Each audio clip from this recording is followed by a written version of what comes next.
Bismillahirrahmanirrahim. Assalamualaikum warahmatullahi wabarakatuh. Nama saya Karmila Naue, saya dari kelompok 6. Saya ingin memaparkan materi kami tentang hak pertanggungan atas tanah. A. Pengertian hak dan tanggungan.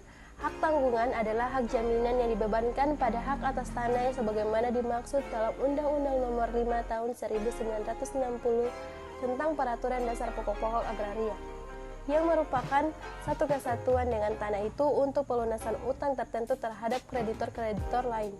B. Subjek dan objek hak tanggungan atas tanah. Di dalam Undang-Undang Hak Tanggungan pada pasal 8 dan 9 disebutkan subjek hukum hak tanggungan yaitu mereka yang mengikatkan diri dalam perjanjian hak tanggungan. Subjek hak tanggungan meliputi pemberian hak tanggungan dan penerima atau pemegang hak tanggungan.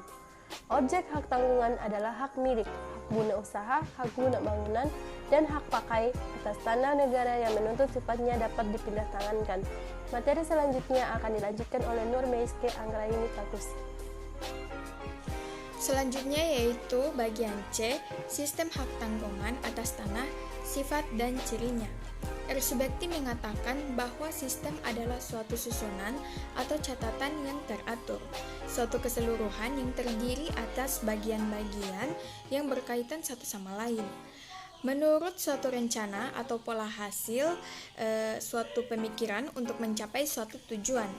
Berdasarkan UU nomor 4 tahun 1996 tentang hak tanggungan atas tanah, menurut Maryam Darus Badrul Zaman, asas-asas yang mendukung hak tanggungan tersebut adalah sebagai berikut, yaitu pertama, ada asas sistem tertutup, kedua, asas droit de préférence atau yang didahulukan atau yang diutamakan, yang ketiga adalah asas droit de suite, yang keempat adalah asas spesialitas, yang kelima asas publisitas, yang keenam adalah asas mudah dan pasti dalam pelaksanaan eksekusi, yang ketujuh adalah asas aksesoir, yang kedelapan adalah asas pemisahan horizontal, kesembilan asas perlekatan, dan kesepuluh adalah asas iktikat baik.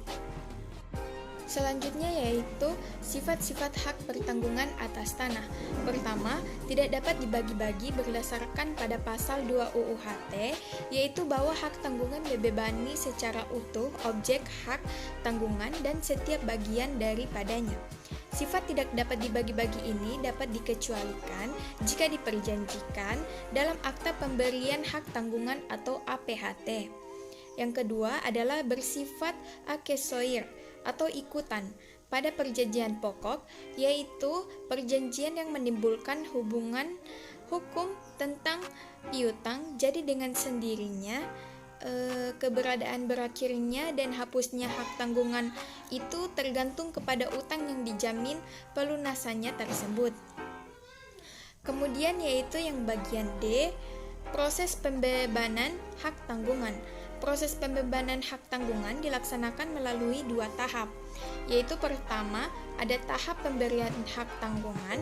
Menurut pasal 10 ayat 2 Undang-Undang Hak Tanggungan, pemberian hak tanggungan dengan pembuatan akta hak tanggungan atau APHT oleh PPAT sesuai dengan peraturan perundang-undangan yang berlaku. Yang kedua yaitu tahap pendaftaran hak tanggungan. Menurut pasal 13 Undang-Undang Hak Tanggungan, pemberian hak tanggungan wajib didaftarkan pada kantor pertanahan selambat-lambatnya 7 hari setelah penandatanganan APHT. PPAT wajib mengirimkan APHT yang bersangkutan dan warkah lain yang diperlukan. Kemudian yaitu bagian E, surat kuasa membebankan hak tanggungan atau SKMHT. Pengertian mengenai surat kuasa membebankan hak tanggungan tidak diartikan secara khusus. Dalam Undang-Undang Nomor 4 Tahun 1996 tentang hak tanggungan atau atas tanah beserta benda-benda yang berkaitan dengan tanah atau UU HT, tetapi menurut Jaja Esmeliala ditafsirkan bahwa surat kuasa membebankan hak tanggungan adalah persetujuan dengan nama seseorang memberikan kekuasaan kepada orang lain untuk membebankan hak tanggungan. F. Eksekusi hak tanggungan atas tanah. Eksekusi hak tanggungan diatur dalam pasal 20 UU HT yang telah menentukan bahwa jika debitur prestasi Maka A. Berdasarkan hak yang ada pada pemegang hak tanggungan pertama, yaitu janji untuk menjual objek hak tanggungan atas kekuasaan sendiri, melalui pelelangan umum atau atas kesepakatan pemberi dan pemegang hak tanggungan dapat dijual di bawah tangan. B.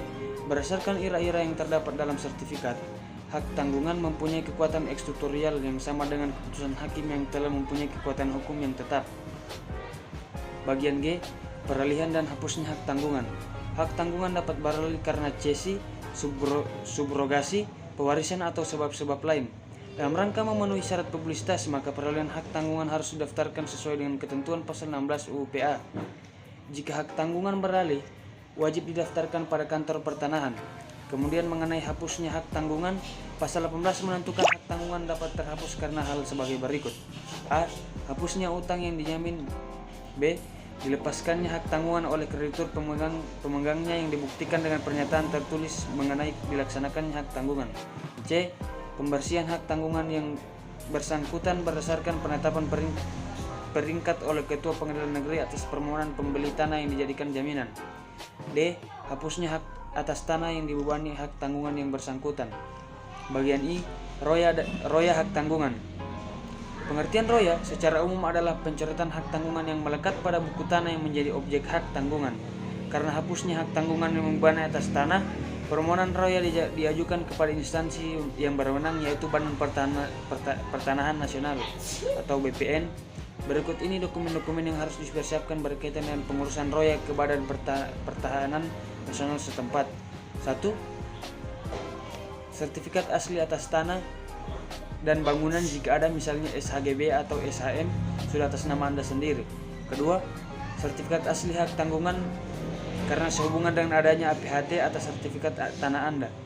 Ketiga, salinan akta jual beli atau AJB atas kafling. 4. Izin asli mendirikan bangunan atau IMB. 5. Ahli peta situasi. 6. Asli blueprint denah atau konstruksi bangunan. 7. Surat keterangan lunas dan bank pemberi kredit KPR. Dan terakhir ke-8, surat pengantar roya dan bank pemberi kredit KPR.